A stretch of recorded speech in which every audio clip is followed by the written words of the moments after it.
अगर अल्लाह है तो मासूम लोग सफर क्यों करते हैं? अगर अल्लाह नहीं है तो जुल्म गलत क्यों लगता है? इस सवाल का जवाब आसान नहीं है, लेकिन जरूरी है। पिछली वीडियो में मैंने आपसे एक बहुत ही आसान सा सवाल पूछा था और कहा था सही जवाब देने पर 500 रुपए का इनाम मिलेगा। उस वीडियो पर हमें कुल 4 लोगों के जवाब मिले थे। उन सभी सही जवाबों में से बिना किसी पक्षपात के हमने एक विनर को रैंडमली सिलेक्ट किया चैट जीपीटी की मदद से, और इस बार की विनर रही @फरहीन चौधरी G4I, जिन्हें हमने उनका 500 रुपए का इनाम सक्सेसफुली ट्रांसफर भी कर दिया है। अब बारी है आज की नई वीडियो की, जिसमें आपको फिर से मिल रहा है 500 रुपए जीतने का मौका। बस आपको करना यह है, इस वीडियो में पूछे गए सवाल का सही जवाब देना है, और पिछली बार की तरह सभी सही जवाब देने वालों में से एक लकी विनर को रैंडमली चुना जाएगा।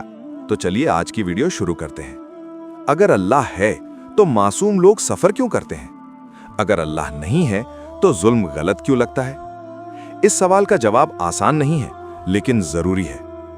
आज का सवाल कोई नया नहीं है, लेकिन शायद आज जितना रेलेवेंट है उतना पहले कभी नहीं था। Does God exist? क्या वाकई कोई ऊपर है, या फिर हम सिर्फ अपने दर्द, कमजोरी और उम्मीद के लिए एक ख्याली सहारा बना लेते हैं? यह सवाल सिर्फ एथीस्ट्स का नहीं होता।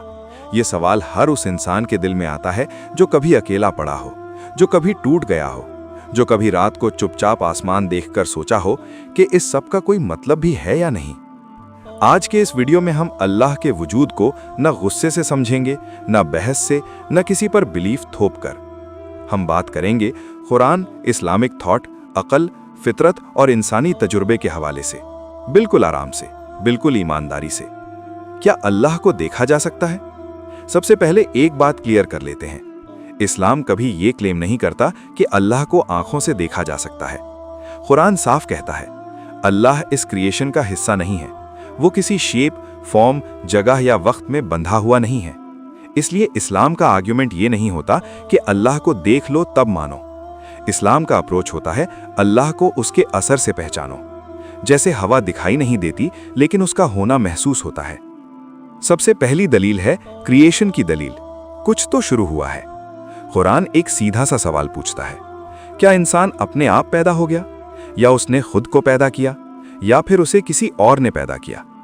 अगर हम थोड़ा सा भी ऑनेस्ट होकर सोचें तो हम जानते हैं खुद को पैदा करना इम्पॉसिबल है, और बिना किसी वजह के पैदा हो जाना भी लॉजिक के खिलाफ है। साइंस भी मानता है, जो चीज बिगिन होती है उसका कोई कॉज होता है। यूनिवर्स का भी एक बिगिनिंग पॉइंट है, बिग बैंग। तो फिर सवाल उठता है, बिग बैंग का कॉज क्या था? इस्लाम उस फर्स्ट कॉज को अल्लाह कहता है, एक ऐसा वजूद जो खुद किसी का मोहताज नहीं, लेकिन जिसके बगैर कुछ भी एग्जिस्ट नहीं करता। दूसरी दलील है ऑर्डर, बैलेंस और डिजाइन। यूनिवर्स केओस नहीं है, ये एक फाइनली ट्यून्ड सिस्टम है। सूरज थोड़ा पास होता, जिंदगी खत्म, थोड़ा दूर होता, जिंदगी खत्म। ग्रेविटी जरा सी कम या ज्यादा, सब कुछ बिखर जाता। इंसानी जिस्म को देखिए, heart, lungs, brain, nervous system सब कोऑर्डिनेशन में काम करते हैं। कुरान कहता है, तुम अल्लाह की क्रिएशन में कोई फ्लॉ नहीं पाओगे। यह सवाल यहां उठता है, क्या इतना बैलेंस सिर्फ एक्सीडेंट हो सकता है? तीसरी दलील है फितरत, अंदर की आवाज। हर इंसान के अंदर एक नेचुरल इंस्टिंक्ट होती है, फितरत। जब सब ठीक होता है हम गॉड को भूल जाते हैं, लेकिन जब जमीन खिसकती है, जब डॉक्टर हाथ खड़े कर देता है, जब मौत सामने आ खड़ी होती है, इंसान अपने आप किसी को पुकारता है। इस्लाम कहता है, यह फितरत अल्लाह ने खुद इंसान के अंदर रखी है। कल्चर, एनवायरनमेंट, आइडियोलॉजी इसे दबा सकती है, लेकिन मिटा नहीं सकती। चौथी दलील है, अगर अल्लाह है तो दुख क्यों? यह सबसे कॉमन और सबसे जेन्युइन सवाल है। अगर अल्लाह है तो मासूम लोग सफर क्यों करते हैं? बच्चे क्यों मरते हैं? अच्छे लोग क्यों टूट जाते हैं? इस्लाम का जवाब सीधा है, लेकिन शैलो नहीं। ये दुनिया जन्नत नहीं है, ये इम्तिहान है। कुरान कहता है, अल्लाह ने इंसान को फ्री विल दी है, चॉइस दी है। अगर अल्लाह हर जुल्म तुरंत रोक देता तो चॉइस का मतलब ही खत्म हो जाता, और फिर सवाल बदल जाता, अल्लाह ने हमें रोबोट क्यों बनाया? लेकिन रुकिए, आज का 500 वाला सवाल यही है। अगर सब कुछ सिर्फ एक्सीडेंट है तो इंसान के अंदर राइट और रॉन्ग का एहसास आता कहां से है? कमेंट करके जरूर बताना, शायद इस बार 500 रुपए आपके हो सकते हैं। पांचवी दलील है, अल्लाह खुद को छुपाकर क्यों रखता है? सोचिए, अगर अल्लाह रोज सामने आ जाए, आसमान से बोले, तो कौन न माने। लेकिन फिर ईमान नहीं बचता, सिर्फ मजबूरी बचती है। इस्लाम कहता है ईमान का मतलब है बिना फोर्स के मानना। इसलिए अल्लाह खुद को प्रूफ नहीं करता, वो साइंस देता है। छठी दलील है वही, रसूल और कुरान। इस्लाम फिलोसॉफिकल आइडिया पर नहीं टिकता, वो हिस्टोरिकल क्लेम करता है। अल्लाह ने रसूल भेजे और उन पर वही नाजिल हुई। कुरान खुद चैलेंज देता है, अगर ये अल्लाह का कलाम नहीं तो इस जैसी एक सूरह बनाकर दिखाओ। 1400 साल गुजर गए, चैलेंज अभी तक खड़ा है। लैंग्वेज, डेप्थ, कंसिस्टेंसी, इम्पैक्ट सब अपनी जगह यूनिक। 7वीं दलील है अखलाक और इंसाफ। अगर अल्लाह नहीं तो एब्सोल्यूट राइट और रॉन्ग क्या है? जुल्म गलत क्यों है? सच सही क्यों है? सिर्फ सोसाइटी डिसाइड करती है? तो फिर कल सोसाइटी जुल्म को नॉर्मल डिक्लेयर कर दे। कुरान कहता है अखलाक का सोर्स अल्लाह है, इसलिए इंसान का दिल जुल्म को एक्सेप्ट नहीं करता, चाहे वो कितना ही पावरफुल क्यों ना हो। 8वीं दलील है दुआ और पर्सनल तजुर्बा। ये साइंस का एक्सपेरिमेंट नहीं, लेकिन इंसानी जिंदगी लेबोरेटरी भी नहीं होती।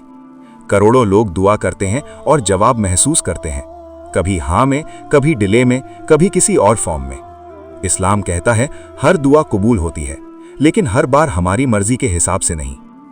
9वीं दलील है मौत, मीनिंग और अकाउंटेबिलिटी। अगर अल्लाह नहीं तो जिंदगी का अल्टीमेट मीनिंग क्या है? हिटलर और एक सेंट दोनों मिट्टी में मिल गए, बस इतना ही। इस्लाम कहता है ये दुनिया लास्ट चैप्टर नहीं है। जस्टिस अगर यहां पूरी नहीं हुई तो आगे होगी। एक सवाल, एक चॉइस। इस्लाम अल्लाह को प्रूफ करने की जिद नहीं करता और ना ही न मानने वालों को गाली देता है। कुरान सिर्फ एक सवाल छोड़ता है, क्या ये सब कुछ बिना किसी मकसद के है, या फिर इसके पीछे एक ऐसा रब है जो दिखाई नहीं देता लेकिन हर चीज को संभाले हुए है? अब फैसला आपका है, क्योंकि ईमान जबरदस्ती नहीं होता और अल्लाह जबरदस्ती नहीं करता। लेकिन एक बार ऑनेस्टली कमेंट करके जरूर बताना आप क्या मानते हो और क्यों, क्योंकि इस बार भी हम 500 रुपए देने वाला है उस कमेंट को जो सबसे ज्यादा सच्चा, लॉजिकल और दिल से होगा। देखते हैं इस बार कौन सच में सोचता है और कौन सिर्फ स्क्रॉल करके निकल जाता है।